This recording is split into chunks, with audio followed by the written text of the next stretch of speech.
You knew when you sat with the guy for a few minutes, yeah, I got you. You're buying what I'm selling. You're listening to it. Now, it can be dangerous. I did some cartel work, and the cartels are, just to use them as an example, of any organized crime, if I turned it up too high, I could be very offensive. Yeah. I'm a dude. I'm a slick back from New Jersey, New York. I'm a gangster. I'm this, I'm that.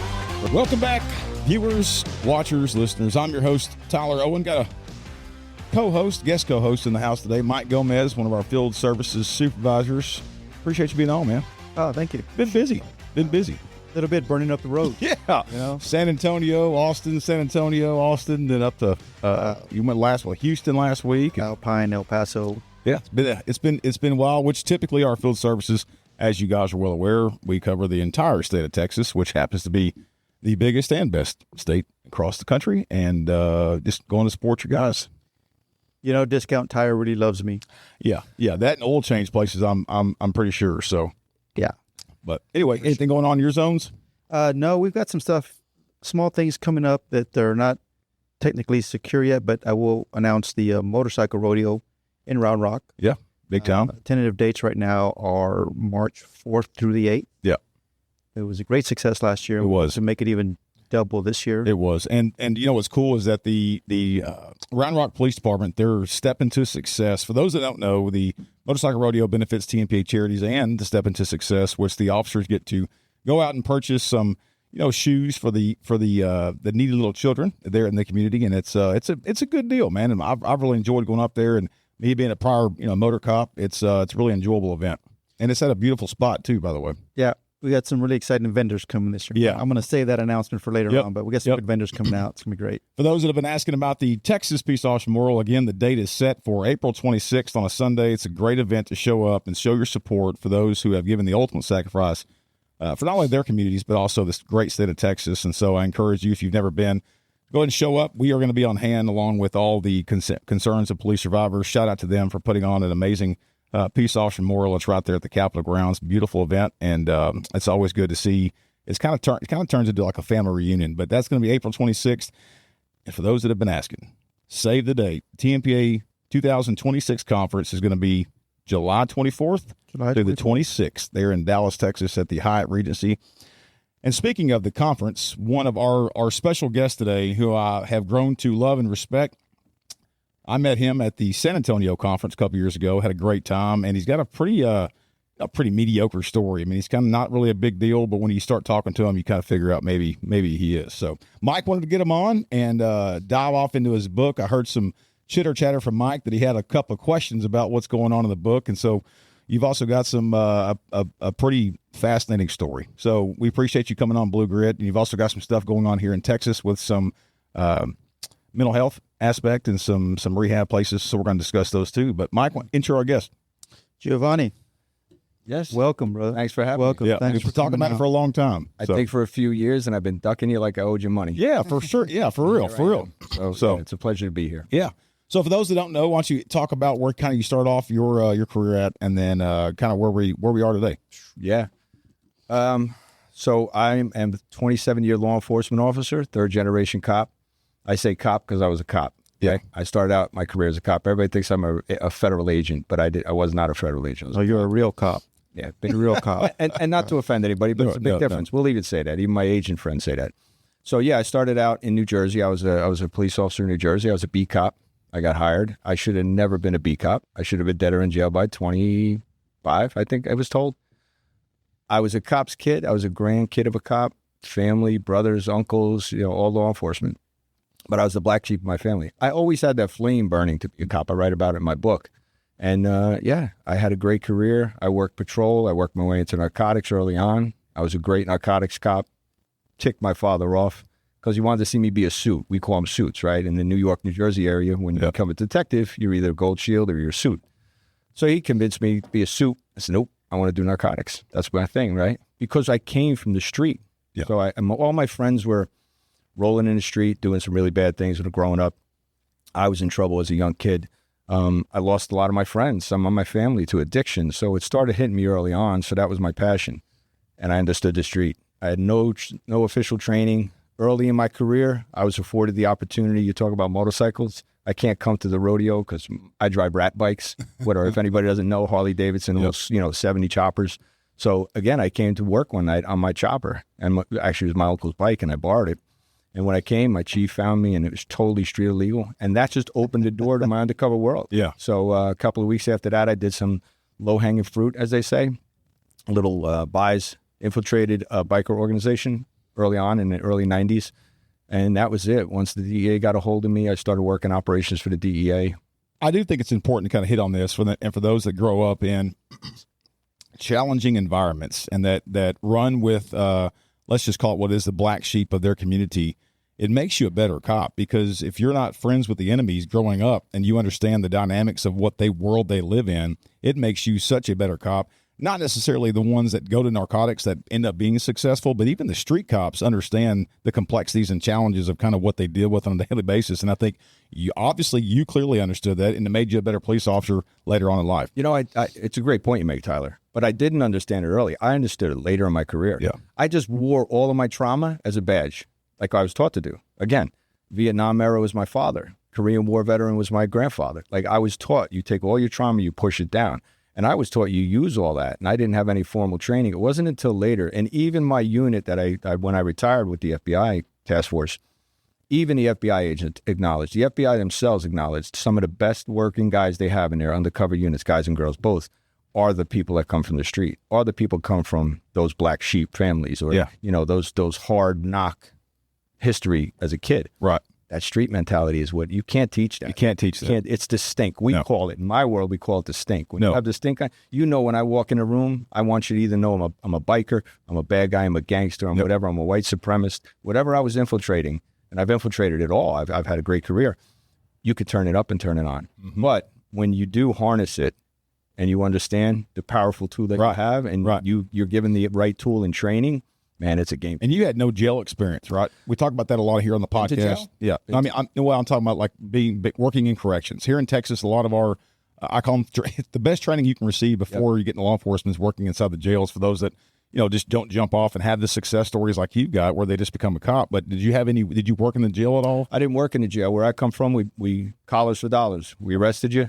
We put you, we processed you. We dropped you off at the county. So, which was crazy because we had exposure to the yard, because, again, I'm dating myself. It was 35 years ago that, that's my anniversary 2 days ago. It's 35 years I was sworn as a cop. So back then you used to drive your square body Chevy and you drove it into the yard at the county, like at the county jail. Yeah. And all the prisoners, they blew a whistle and they went against, well, you had your weapon on you. It was insane. Like you drove into the yard, you and your partner got out. You didn't drive it to a Sally port. Went right into the yard. They yelled at him. They all went against the wall, and all grades, all walks of life, and all kinds of criminals. And then you processed your guy. You dropped him off. So the exposure I had was great, because later on, when I did murder for hires and I had to go into prison, I understood what a green room was. I understood what the holding rooms were. I understood the live. And I also had friends inside. My family and friends were inside of prisons, so I knew commissary. You have to understand that whole culture. Yep. Dude, if you're a cop and you don't understand what it's like inside a jail, so those guys that did work in corrections, man, they had a plethora of just knowledge and stuff they could bring to the street. Yeah, nice. And to your point, it's great because later on in my career, when I had to share with the bad guy and say, I was locked up, like I knew where I did my time. So later on in my career, in the book I write about it, but I did time in prison. I had 4 personas, 4 different identities, maybe 5 at the end of my career. Some of those guys were white collar guys. Other identities I had done prison time. Yeah. So one guy did time in Chesterfield, Virginia. Well, you better know what Chesterfield looks like. You better know what their commissary looks like. You better know how to cool your food, how to cool your drinks in the sink, how to do this, how to wash your clothes, you have to know the whole culture. Well, and I think it goes back to this, is that you understood that as far as the culture of where you worked at. And I think to the today American police officer, whether you're working in Virginia, Texas, Louisiana, wherever it is, I think they lose sight is that you have to, in order to police that community, you have to be a part of that community and understand that culture. And I guess I'll just say this, is that later on in my career, you're wanting to make arrests young in your career, a little dime bag of marijuana, all day long. A 1 or 2 year cop's going to arrest them, put them in jail.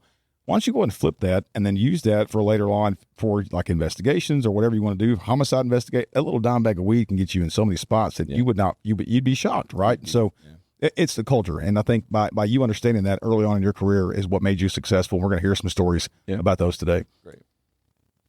So let's get into the book. Okay. Let's do that. I want you to go ahead and just start, just kind of walk us through the book.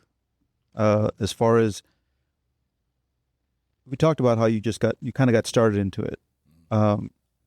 But actually diving into when you knew that this was going to be a good run, when you knew you were on track to take everybody pretty much down. Yeah, it's a good question, Mike. Like, I'm not a fisherman, right? But I have fished, right? I mean, I was born and raised in the city, but my parents got us out because I was a problem child. They didn't want us in the streets, so they would take us up to the Catskill Mountains. And I have outdoorsman in me. Compare it to fishing, right? If there's any fishermen watching or listening, when you fish and you know a fish hits your hook or hits your bait in a certain way, you know it's on, fish on. Yep. Dude, it's the same. It's crazy. But apply that to when we went somewhere and I walked in with the stink and I had to turn it up or down. I knew how bad you hit the hook and took my bait and how bad you were on that. And I knew. That's a great analogy. Yeah, you were locked in. Yeah. Right? And it's a guy, and you apply it to anything. Anything we talk, and a little caveat, when we talk about this, any law enforcement that's watching or listening, I don't want to hear like, well, I'll never do that deep cover on the cover. The cover stuff, I'll never work narcotics. This applies across the board with law enforcement. Anything you do in this career, anything you do in life, dealing with other people, reading other people, it's all human life skills, right? So anytime you walk in, if you question a guy in a car stop and he has one dime bag of weed on him, right? He has a bag on him. He has a little bit of meth. Well, by asking that question, you want to get in the car, you want to get in the trunk, you need your probable cause, then you ask him. Right. And the minute you say like, well, anything else in the car? And it's their body language, it's their shoulders drop, it's they start sweating, all this. That's the things you're looking for. So we knew going in, especially this case, you knew when you sat with the guy for a few minutes, yeah, I got you. Mm-hmm. You're buying what I'm selling. You're listening to it. Now, it can be dangerous. I did some cartel work, and the cartels are, just to use them as an example, or any organized crime, if I turned it up too high, I could be very offensive. Yeah. I'm a dude. I'm a slick back from New Jersey, New York. I'm a gangster. I'm this, I'm that. Early in my career, I was a biker. I was an outlaw biker. So I had hair down in my ass. I had the braids. I had the earrings. I had the chin, the whole thing, and everything. I had the whole persona. I looked like a hardcore outlaw biker. So you got to be careful with that because you could offend people, and that will get you hurt. They'll rob you. Gangbangers were not prevalent in New Jersey and the East Coast. They were basically West Coast, right? And that whole Tupac, Biggie, all that stuff was going on. But when they came over to the East Coast, I had to be real careful how I walked.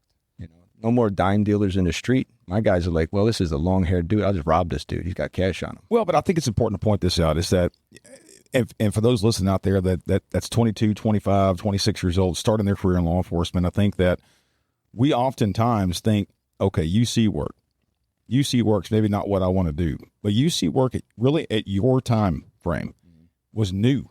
In a sense of this, was that you guys kind of set the tone and quite possibly is the reason why we don't have it to this day. Y'all kind of ruined it for us. Yeah. But what you got to do, the abilities that you had, not many people moving forward in law enforcement within any part of the United States is going to have that opportunity anymore. I don't think. I mean, I don't know of deep UC work. Now it's kind of have CIs report, and give your reports in. Does that make sense? Or am I wrong for thinking that? And of course, I got this from the book.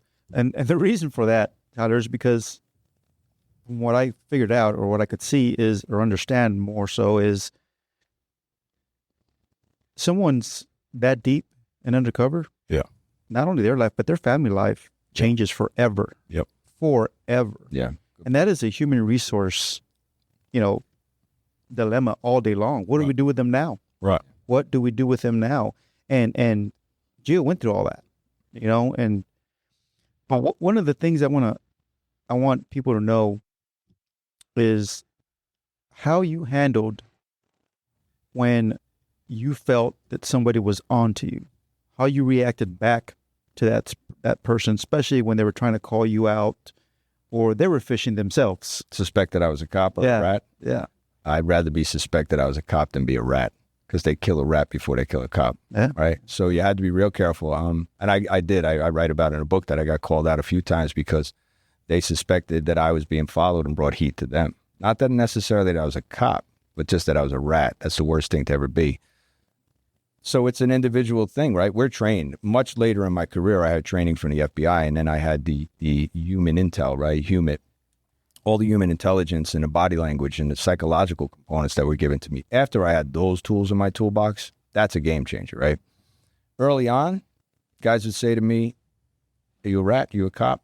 You know, the typical. Right. So if you're a cop, you got to tell me you're a cop. And then you brush it off and go, really? Really stupid? That's what you're going to say to me? And you got to be careful because, again, what I said before is if I tick this guy off or I feel like, you know, oh, so you think you're smarter than me, Giovanni? Yeah. You know, now I'll just shoot you, you know? So you had to be real careful. So it's the individual's, the dynamic that you're standing in. It's an individual choice how you respond to it.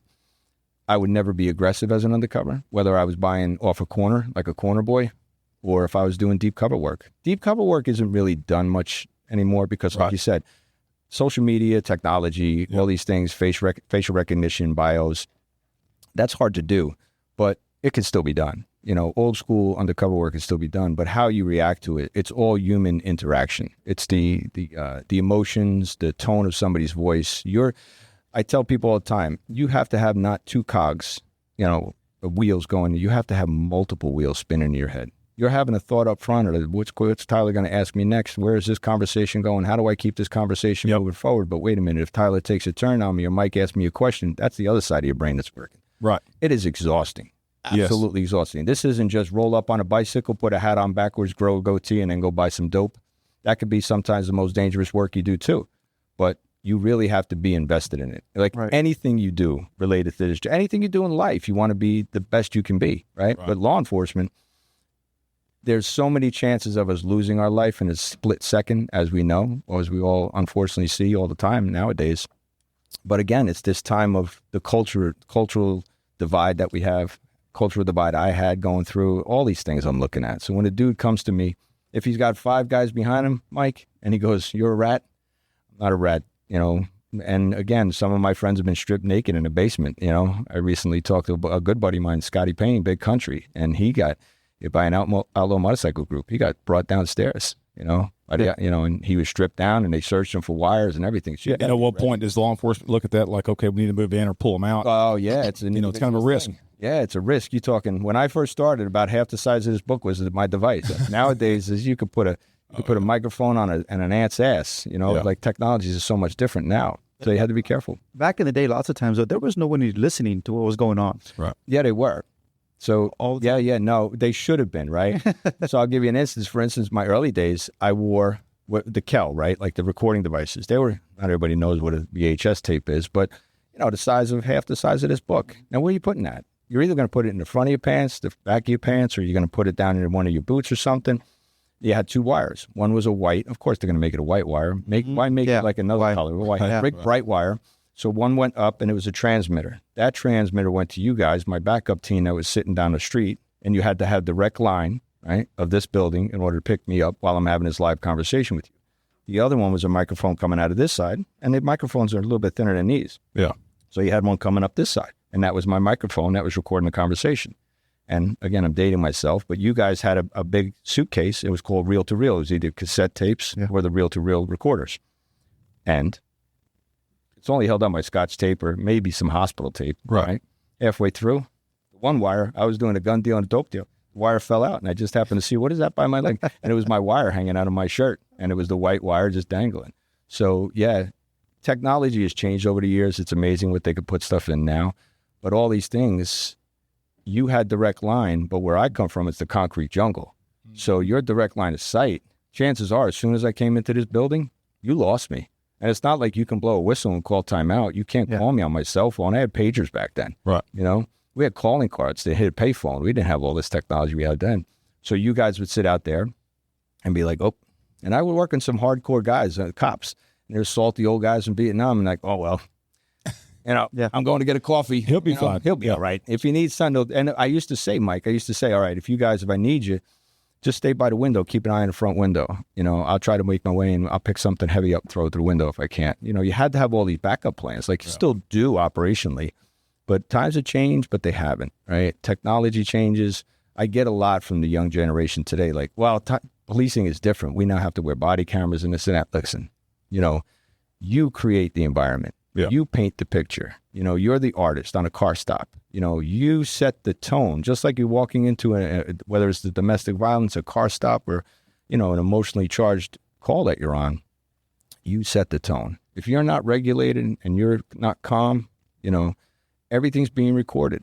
Man, don't tell me. Since the 90s, I've been recording my work, Yeah. video and audio. So it's all what you bring to the table. What do you bring to the game? That's going to set the tone. So you have to have all this spinning in your mind when you go in. And I got to hope if shit hits the fan, I know you guys are going to come barging in. And it was crazy. We were old school. I used to say to my guys when we in early narcotics days, please, all I ask, please, guys, just don't let my family sit through a trial. Yeah. I could say that now because I'm retired, right? But I used to say, do not, Tyler, don't let my family sit through a trial. Yep. And he knew what I meant. And they were like, okay, I'm not. And those listening understand too. They understand. What was the longest you were actually deep undercover where there was really no contact with family that you had to live and breathe and eat? I mean, the entire lifestyle. I'd say the longest was the case with the Mafia. That was the longest case I had because I danced in both worlds. I came home, like Mike touched on a little bit. Again, the book is the intro of my life into law enforcement, but then later on, it's the cases I worked. But the Mafia case was probably the longest and the most daunting and most tasking on my family. It ruined my career. It literally ended my career. Yeah, so the longest I went was probably a year and a half, in and out of my life and my family's life, which was crazy too. Yeah.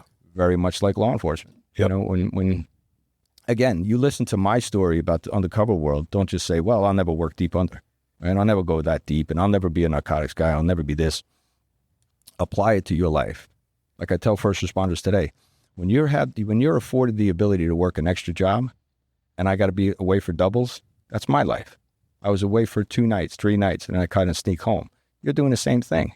You can grab an extra shift.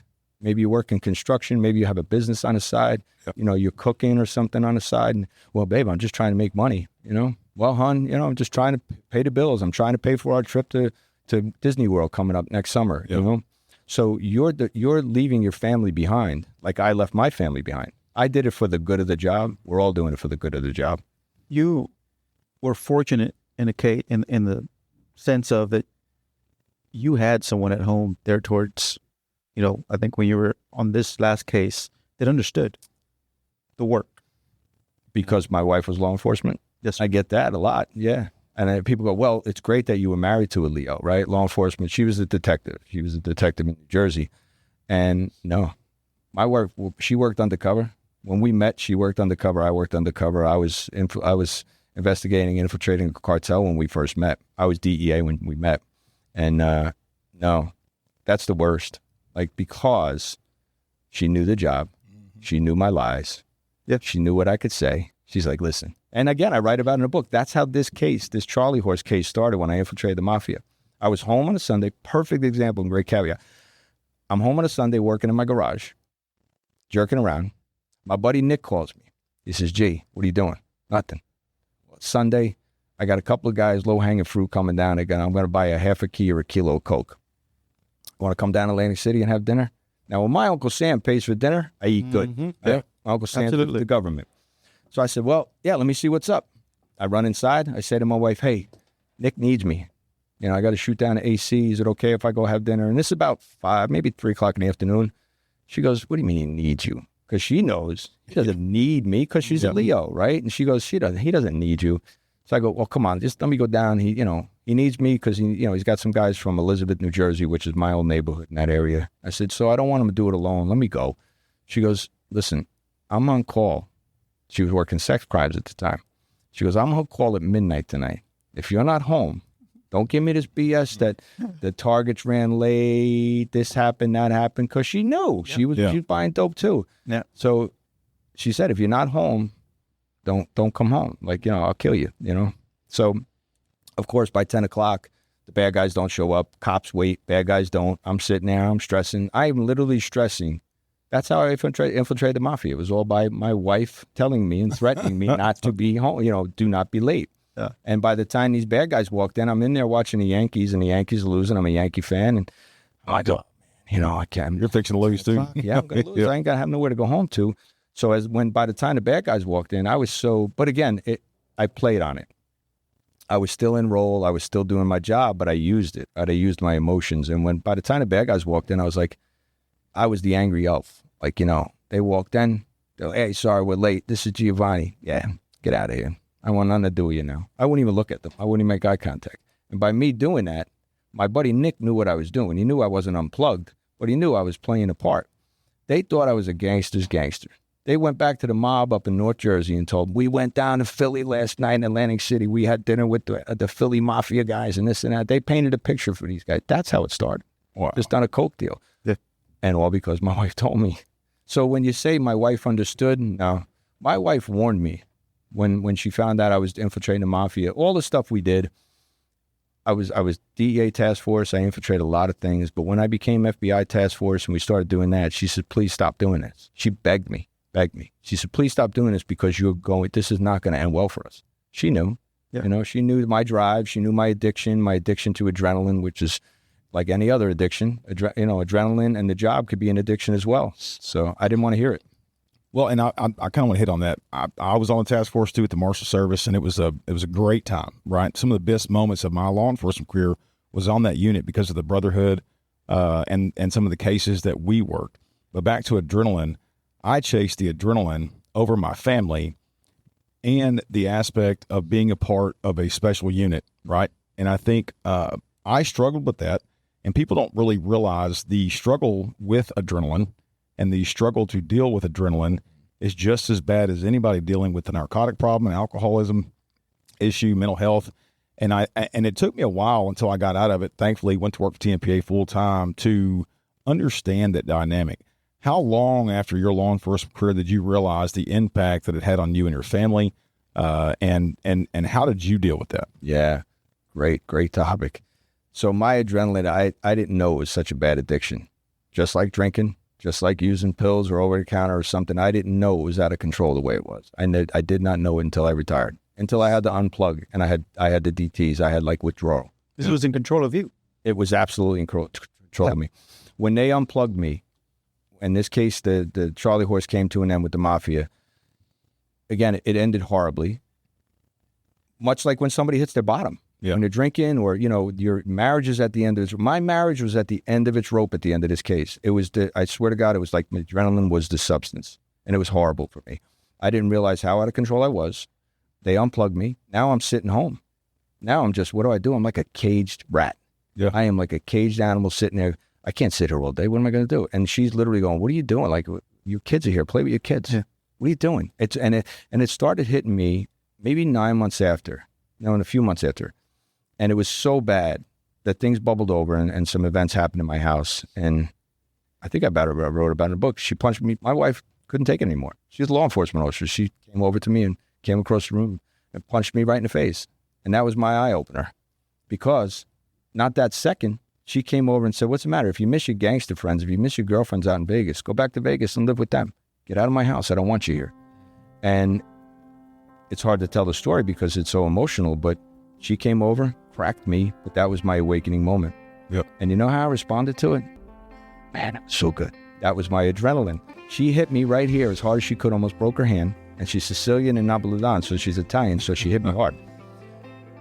I sat there and absorbed that. I go, that's what I wanted. I wanted somebody just to hit me. I wanted that. And that was a jolt of adrenaline for me.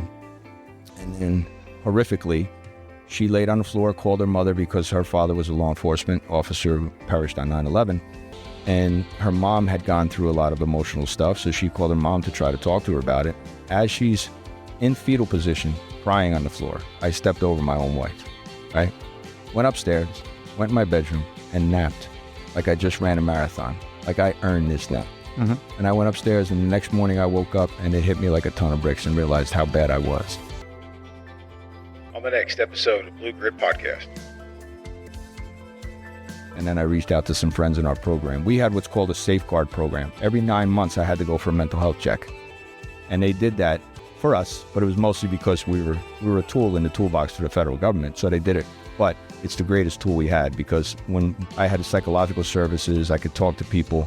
I realized how bad I was, and I reached out right there and said, listen, I hit my bottom. I was asked to come into this industry. I realized, wow, there's something here that's healing for me. I didn't do it selfishly, but I realized I fit into it.